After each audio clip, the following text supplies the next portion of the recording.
Yeah, why? He said he doesn't want to have that one time be the only time he gets to talk to you. Oh, okay, okay. And did you ever call Mimi back? Yes, I did. Talked to her for a while. Thank you. What did she finally say about all the pre-eclampsia and everything? Was she still No, she was just thinking happy about everything it, was all right. And, thanked her for the flowers, and she gave me an update on all 4 of the kids, and Good. that was about it. Who had pre-eclampsia? Katie. Oh. Yeah. She had HELLP syndrome, whatever that, with the high enzymes, low platelets or something, when the liver starts shutting down. And her blood pressure was what? 210 over 110? no, 215 over 125. Oh. That's like exploding blood vessels territory. Like she's recovered. Yeah. Yeah. Kate, are you still taking the labetalol? She's feeding the baby. Oh. What, the blood pressure stuff? Yeah. I should know that, but I thought she might have stopped. I thought she may have stopped. Yeah. Hey, What? does this shirt look like yours with this thing on it? I didn't know what you were showing us. Hey! Could be. You know, you left just before you left for China. Yeah. You went to something where you had to wear a white shirt. Yeah. I don't remember what it was. And you left it on that chair by the TV. Roscoe, no. And you know those downstairs in the basement, you were watching the Cubs or something. And you know those guys downstairs, that shirt just basically worked its way down in the cushion. Yeah. Over a week. Yeah, you're more likely to break it. I didn't know. Anyway, I was cleaning up down there like a couple weeks ago, and here was this nice white shirt, and I thought, where in the heck did that come from? It looks brand new. Do you think it's yours, David? It could be. I don't need it. You know what? Sure as Lenny does, eh? No, he's got a lot more room in the front there. Truth hurts. Yeah. I had this one handmade in China. They measured me, and I picked out the material. And you know how much it costed? That's how you get one. There's no tag on it. I had it handmade. Guess how much it costed? Cost. Not costed. $15? 12. You're kidding. Yeah. Handmade. Yeah, they did this double cuff thing with the folder. Wow. You just like having them do stuff. Oh, no, it's fun. You meet some little guy on the side of the street with a sewing machine, and it's kind of fun to strike up a conversation. Did you ever think about how that? Do you remember that guy fixed my shoe? I stopped in the airport, O'Hare Airport, on our way to China, because my shoe was coming apart. You know, the top and the bottom were separating. And I stopped at the shoemaker, and he said, "Oh, yeah, that'll cost you like $30." And in America. Yeah, at the airport here in O'Hare. That'll be $30, and I can't do it right away. You'll have to pick it up in 2 weeks. Well, who's going to leave your shoes at the airport for 2 weeks? Talk about a dumb guy. Well, anyway, so I didn't sign on the dotted line with that guy. So I'm over walking in David's little market behind his apartment buildings in China, and there's this little guy with a little odd, old-fashioned looking iron sewing machine, and David stops and talks to him in Chinese, and everybody's smiling, bobbing their head. Next thing I know, he's sewing my shoe, and it cost me 12 cents. Oh my goodness! And he matched the thread, exact right color, sewed it back perfect. You couldn't even tell he had fixed it. This is something.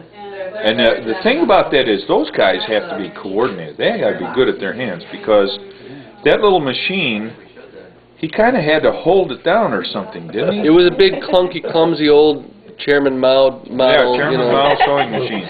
Yeah. But it had a little wheel on the end that operated all the equipment. It wasn't like something you could pump with your feet so you could do something with your hands. One hand had to be doing this, and the other hand he was adjusting where to sew it. And he did it perfect. I mean, you try to, you try and do that kind of motion. You're doing a circular with this hand, and then you're trying to do something else fine detailed. you have to work at that to be able to do it. And he did it like it was nothing. Terrific.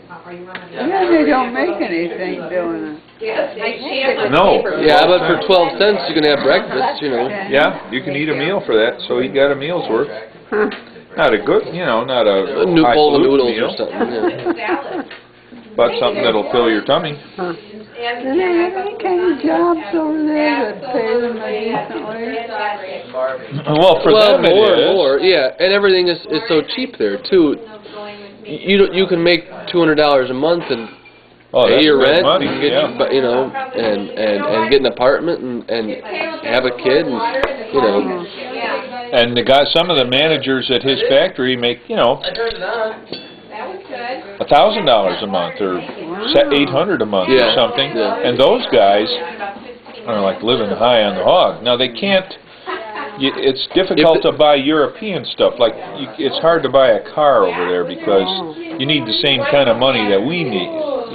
But if you're buying stuff made over in China, it's like us buying stuff made here. You can afford it, and they can live just as well as we can on an average wage. They don't have as much space. So when you buy something, it's always a little bit smaller and a little bit, more suited for a billion people living in the same, China's so big, you'd think there's space. It's about the same size as the U.S., but 4 times the people. 5. Huh? Yeah, and most of them live on the East Coast, so. Well, that's the way it is here, too. Wow. You have any interest in coming to see us in China, Grammy? My sister would have given her right arm to go over to China. When we went over to see David, I was walking around in Tiananmen Square where they always had those parades with all the rockets, flexing their military muscles, trying to convince the world that don't mess with China, and the Communist Party. And I'm walking around in that square looking at all these people going this way and that, and thousands of people everywhere, and I couldn't believe it. I thought, how did I get here? How is this possible? Because most of my life, China was like off limits. When that war Got started, a batteries, pretty much. Japanese started invading China. We didn't need batteries for The that. Chinese Yeah, but I don't have people a certain- tried to get Yeah, no, the I know. teenage kids out of China because they were I'm making a small killing or recording. using them for soldiers. So a lot of them came over to Chicago and into that Chinese church. Yeah. And my sister and my mother used to go down there and they taught English every Sunday to these Chinese kids. See, so you're I a know, it was real It's interesting. in my blood, yeah. generation ESL person. They were really nice. And they didn't want to go back to China. I think Chinese people in general are very nice. Uh-huh. They are. Very nice.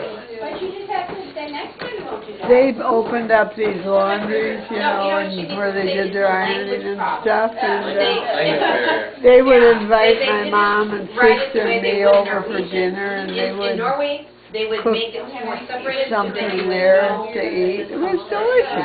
Yeah. And then my mom would invite them over to our house for supper sometimes. And they had never had mashed potatoes. And they were just so excited with mashed potatoes. And they ate them like, oh!